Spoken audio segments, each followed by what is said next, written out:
আচ্ছা half plate করে 2 জায়গার রোল নিয়ে আয়। যাক বন্ধু ওগুলা বাদ দে, এবার অর্ডার চলে আসিয়া ঠাসি খা।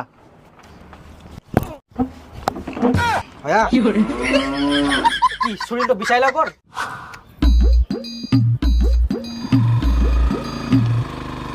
দাদা দাদা দাঁড়াইস দাঁড়াইস দাঁড়া, ওইস ওইস, হ্যাঁ হ্যাঁ দাদা আমাকে একটু সামনে ছেড়ে দিয়েন তো।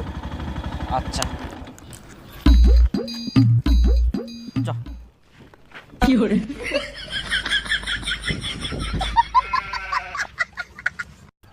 দাদা বলছি গাড়িতে চলেন।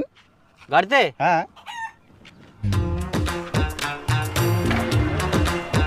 এই দাঁড়াও। ওট ওট ওট ওট, আমার যেতে লাগবে রে ভাই। তাহলে ভাই থাক, হ্যাঁ।